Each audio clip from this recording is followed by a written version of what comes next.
Hi, and welcome everybody. Thank you for joining tonight for our financial education session for high school seniors. My name is Ben Gardner, and I'm a planner associate here in Chicago with the Next Level Planning Group. I've been in this industry for 2 years, and before that, I worked in public accounting for a firm in Michigan. I'm excited for this opportunity to share a few things during tonight's presentation. This will be the first session of two that I'll be doing on financial education for high school seniors. I plan on speaking for 30 to 40 minutes tonight and something similar for next week's session. So let's go ahead and dive in and get started. So today, what are we going to be talking about? What's the purpose of these sessions in general? We often come across and hear the phrase, "I wish I had known that when I was younger," when referring to certain financial topics, and we want to prevent that as much as possible going forward. For me personally, I was fortunate in college. I landed a financial planning internship, and during that summer, I learned some very valuable things. Some of those things I'm still utilizing to this day, and I certainly utilized a lot of those tools that I learned during college. And I've learned a lot, in my first couple of years of financial planning. And so the purpose of these sessions are just to equip you with some tools and pass along some knowledge. Some of the things that I've learned and some of the things that I think can be really impactful on your financial future. And if you're a student, it can be easy to believe, this is what I thought. I don't have much money. There's not much to manage. I'm not making too many financial decisions right now. What's there to even know? And I believe right now, how starting from somewhere is better than not starting anywhere at all. And if you can start to build some strong financial habits right now, and to really, build a nice foundation of financial knowledge and learn how to save and budget and invest, you can really reap some dividends here in the near future and long term. So specifically, what are we talking about tonight? First, we'll do an exercise about money just to get us thinking about money and our relationship with it right now. And then we'll cover some more specific topics around investing and saving, like compound interest and the rule of 72. And lastly, we'll look at budgeting and how I budgeted in college and what worked for me. So the exercise about money. Let's sit back and think about our current relationship with money. So I want you to grab a pen and some paper, maybe just open up the notes app in your phone and jot down on a scale of 1 to 10, 1 being the weakest and 10 being the highest, the strongest. How would you rate your current relationship with money? You can write down some feelings you have around money, like excitement or anxiety. Your rating might be high if you do a good job right now already of earning and saving, or maybe investing some money. You do a good job managing it. Or your rating could be a little bit lower if you haven't had the opportunity um, to learn too much about managing money. You haven't been introduced to many topics surrounding saving, investing, or budgeting. Your number isn't too important.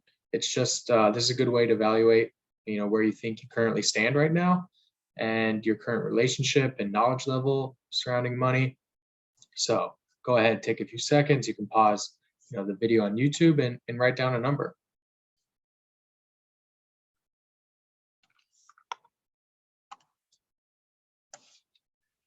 All right, moving on to how do you become healthy or wealthy rather.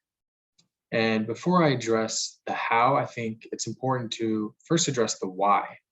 So, why become wealthy in the first place?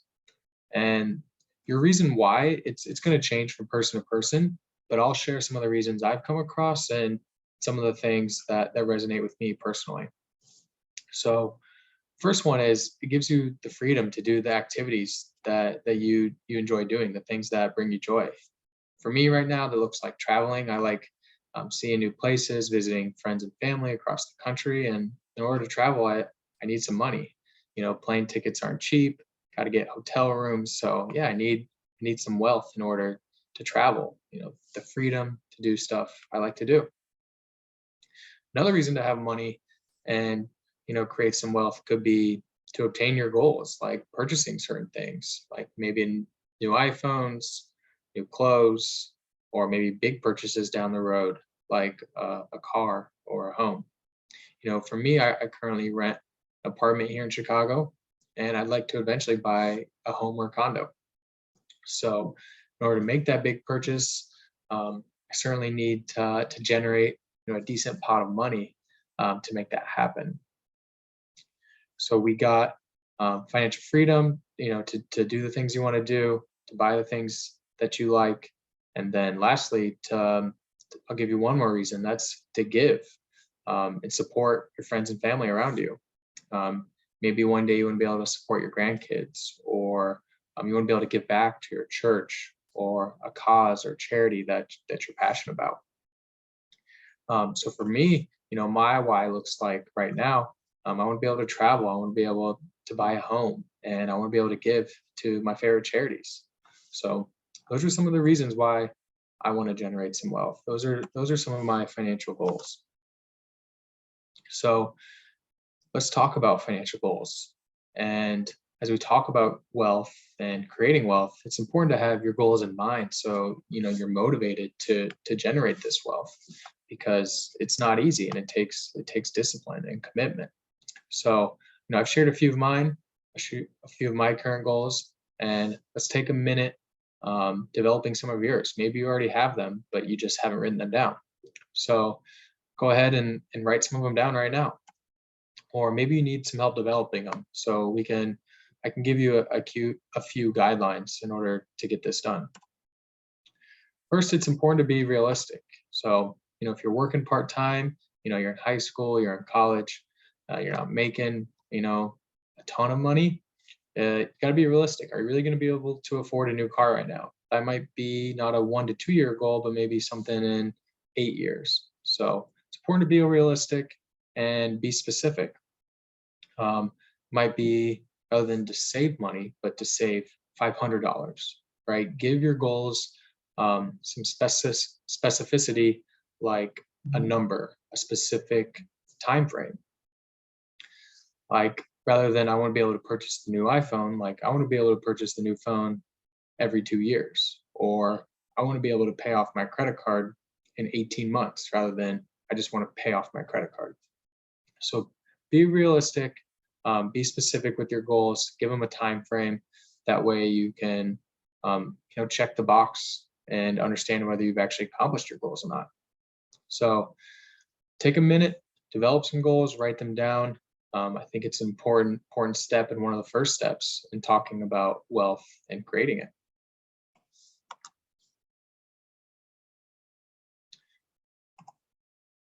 All right.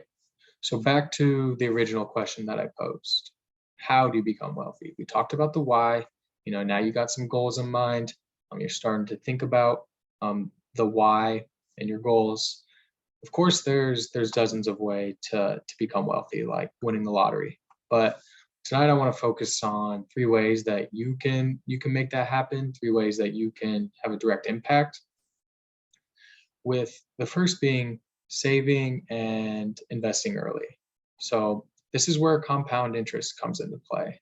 And maybe you've heard of compound interest, maybe you're not. Either way, completely fine. But from a definition standpoint, compound interest means earning interest on your savings and then earning interest on that interest. So if you save $500 into a savings account at a bank, you're going to earn a degree of interest on that. And over time, the interest that you earn, whether it's $5, is going to start earning its own interest.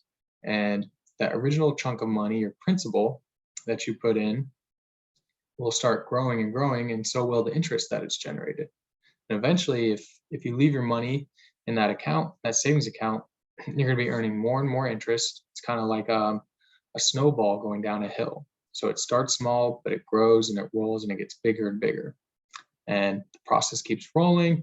Over time, your money really grows without you really doing any work on your end. So I like to think of compound interest as free money. And this is a cool quote that I like by obviously somebody very smart, Albert Einstein. He stated, "Compound interest is the eighth wonder of the world." So that demonstrates how powerful it can be.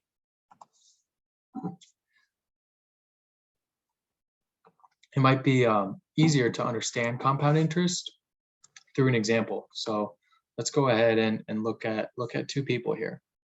And if we also take a step back, you might be thinking, I wrote down some goals, and is it even worthwhile to start saving or investing in order to reach those goals right now? Like maybe you put down the car example, like I want to be able to buy a car in 7 years. Is it really worthwhile to start now, or why don't I start once I'm 1 year away? Well, the power of compound interest is time. So the earlier the better, and this is a great example to show you what I'm talking about. So we got two people here. We got Joe, we got Ted, both the same age, both 18. And rather than investing right away, Joe waits 8 years. He invests $5,000, and he does that $5,000 investment for 40 years. So what's his total number invested? It's 200,000.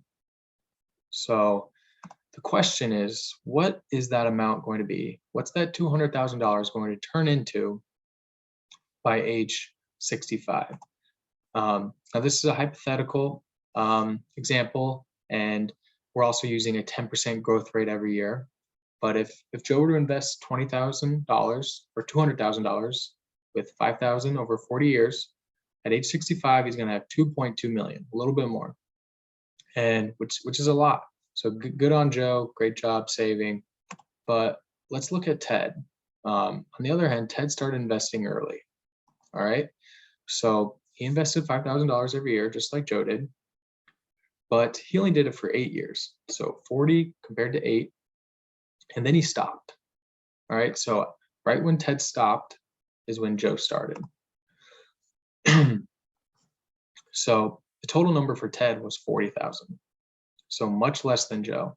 But because he started early, his number at age 65 is actually more than Joe's, which is crazy to think about. But by investing early, Ted gave more time for his money to compound. So at age 65, he's sitting pretty with $2.5 million. They both had the same growth rate at 10%, but Ted had to invest less money and he actually got more. So the secret weapon that gives compound interest its power is time. And I like this quote by somebody also extremely smart, Warren Buffett. He said, "Someone's sitting in the shade today because someone planted a tree a long time ago." So what's one of the most common causes of financial failure? It's procrastination. If you take anything away from tonight's presentation, I hope it's this. And it's that if you start putting your money away and putting it to work early, and by saving or investing, you're putting yourself in great shape in the future.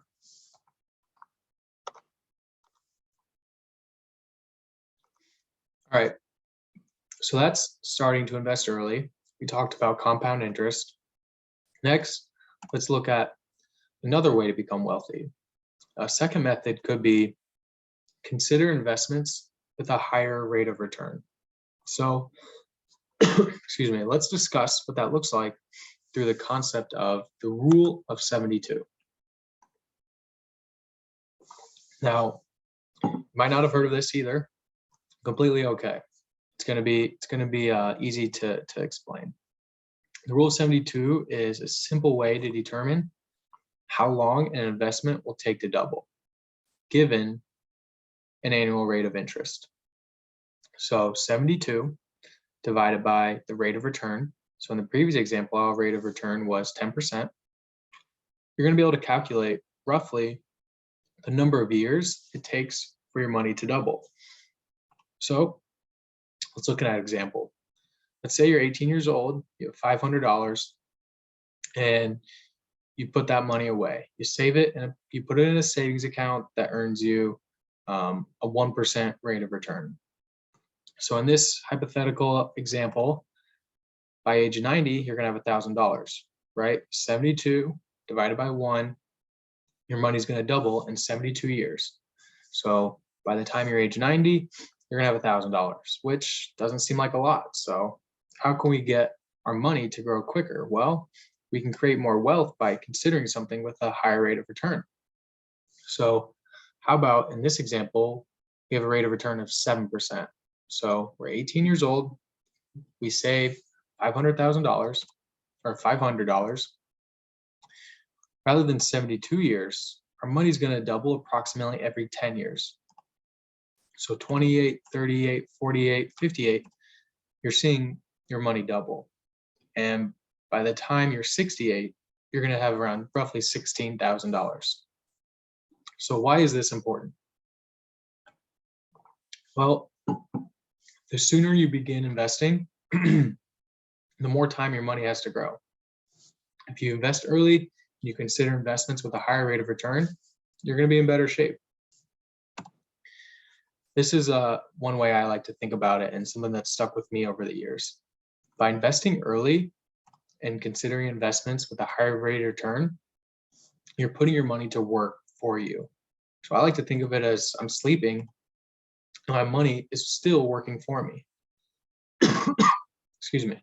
So over time, my investments are compounding and growing, and they're working harder and harder for me as I invest more, and I do it early and I do it often, and I earn a higher rate of return.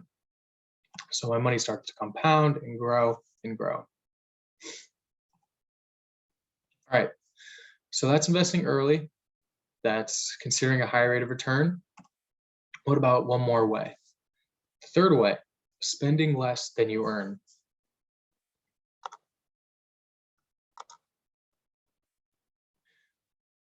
We can look at this through budgeting. That's one way. And we're going to talk about kind of finding what works for you. There's a lot of ways to budget. It's kind of like a diet. There's not one diet for everybody. You got to figure out what works for you personally. And also a $500 haircut, which sounds crazy. So first, budgeting. What is a budget? A personal budget, it's likely something you've heard of, but just in case you haven't, it's a way to allocate your income and towards your expenses, your savings, and perhaps some debt repayments. It includes estimating your income, your expenses and savings, and then also keeping track of what actually happened. And you compare the two. You have what you projected versus what actually happened. So the purpose, one purpose of a budget is to provide clarity, give you clarity on where your money is going. Where does your money go? I can't even remember what I spent it on. That's something, a common dilemma faced by people. They're not exactly sure how much they spend on what, when, and where. And that's where a budget can come in handy. It's tracking where your money actually went. At the end of the day, it's not how much money you make that's important, but rather it's about how much money you keep. And a budget can help you give you clarity and help you keep more at the end of the day. Another purpose is to help you achieve your financial goals. So some of those goals that we laid out in the beginning, they're not just going to happen naturally, right? You have to plan and build for them. So it's integral to understand where your money is going so you can accomplish some of those goals that you wrote down earlier. So here's kind of the premise for a budget and how it's typically laid out. You have your take-home income. So take-home income is the money that you make minus the taxes that you have to pay. So if you have a job and you earn $500 a month, you don't get to take home that whole $500, right? You have to pay some taxes. So your take-home pay is going to be a little bit less. So you have your take-home pay, your income, and then you subtract your spending. So a lot of people like to budget on an annual basis or sometimes monthly. Can work better. Then you have what's left over, or what we like to call your gap. So that's kind of what a typical budget looks like. And this is kind of the simple equation for building wealth is making that gap as big as possible. You want the difference between your take-home income and your spending to grow and to be larger. So my plan. Um, this is what my budget looked like towards the end of high school and college. And hopefully this resonates with you and gives you one way to create a budget for yourself. So my take-home pay, this is on an annual basis. Okay, so my income after paying some taxes was around $5,000. So that's all the money I'd make in about a year through all my part-time jobs. Then I had expenses of about $1,500. But one thing I did was I built my goals into my budget. So when I was in your shoes and in my college career, I wanted to save $2,000 to my Roth IRA every year. I wanted to save towards a mission trip. So that was about $500 towards the plane, my flight to Ethiopia. I knew it was going to be expensive, so I started to save up for that. And then basketball shoes too. So I wanted to make sure I had, the best gear every basketball season. So I made sure I had some money in my account when the time rolled around to actually to buy the shoes. So by building my goals into my budget, I made sure I wasn't spending too much money, so I wouldn't achieve my goals. By putting them inside my budget, I allocated a certain portion of my income towards my goals and helped me get the job done. And then this leftover amount was money that I could spend, and I wouldn't feel guilty about spending because I knew, I'd already achieved the things, or I was on track to achieve the things that were important to me, like saving, going on my mission trip, buying new basketball shoes. So my spending money was the money that was left over, that I could spend on things that weren't necessarily needs, but just wants, like going out to eat with friends, stuff that was fun to do, but I didn't necessarily need to do. So that's what my budget looked like. Hopefully this helps you kind of construct one for yourself. And I think it's important to realize that your budget isn't going to look the same as your friends or your neighbors or as mine did. And you're going to have different goals, financial goals, objectives. You're also going to have different income and expenses. You might have scholarships. Some people don't. So it's not going to be the same. It's important to create your budget based on how much money you're making, how much you're spending, what your goals are, and then track it. Right? Just creating a budget is not an effective practice in itself. You have to actually track how much you're spending and earning, and keeping track of what actually happened versus what you planned for is a crucial step. Another way to think about budgeting that works for some people is the 6-jar concept, developed by T. Harv Eker. And this represents just each jar is a goal, or each jar has a purpose. So some of them are wants, some of them are needs. Like this first jar here is necessities, like food, rent, and your bills. A portion of every time you get paid is going to go to that. So in this example, every time you make some money, you're putting 55% towards things that you have to spend money on: buying food, going to the grocery store, paying your bills, paying your rent, whatever that may be. And also education. Maybe you gotta buy your books every semester, so every time you get paid, you're setting some money aside towards your books. And then you have some more things that are your personal choices. Like every time I get paid, I'm going to invest 10% of that. I'm going to give 5% to a church or charity. And then I'm going to save 10% long term. And then I'm going to have 10% for fun, like going out to eat with my friends or buying some clothes, something cool like that. So no matter what your income is, you've already kind of started to designate certain jars for it. And then this can help you build strong habits. So as you start to earn more money, your jars don't really change and the percentages don't change. Your jars just grow to be bigger. So when you're a student, and I mentioned this earlier a little bit, I think it can be easy to believe you don't have much money to manage or even any goals right now, or there really aren't any financial decisions to make. But I think, by learning some tools and some concepts now, you can build a really strong foundation. And it's important to start now than waiting to start later. So by building these healthy and strong financial habits now, when you start to earn more money, you kind of already have the foundation set in place. And it might feel overwhelming to be making budgets and to learn all these new things. But to start small, build these healthy habits, and it's much better than waiting to learn these things until later in life. And similar to like lifting weights or doing a lot of things, it takes commitment, it takes discipline and delayed gratification, to build these muscles. Um, but the earlier the better. And remember, the amount you're saving, whether it's a small amount right now, it's not as important as it is just to get into the habit of saving in the first place. And then as you have these strong habits, just strengthen them, and you can flex them as you start to earn more money. So I mentioned the $500 haircut. We can end here today. This is something that stuck with me over the years, so I just wanted to share it with you guys. And it talks about the opportunity costs and the trade-offs of spending versus saving. And I shared a quote by Warren Buffett earlier.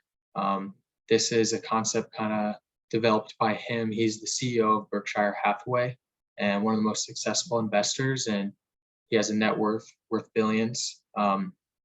His friends and family regularly heard him say things like, while he's shopping, like, "Do I actually want or need to pay $500 on this haircut?" Which is kind of perplexing, but to him, money spent today was money that he couldn't save and earn compound interest on. So, you might only be spending $500 or $50 on a haircut, but if you'd rather save that money and invested it and earned, let's say, 7%, that $50 is going to turn into $100 in 10 years. And it's going to turn into $500 in 35 years. So it's kind of a way to recognize, yeah, going to buy that Starbucks coffee is only $3, $5, whatever, but that can add up. And that's also money that's not getting invested.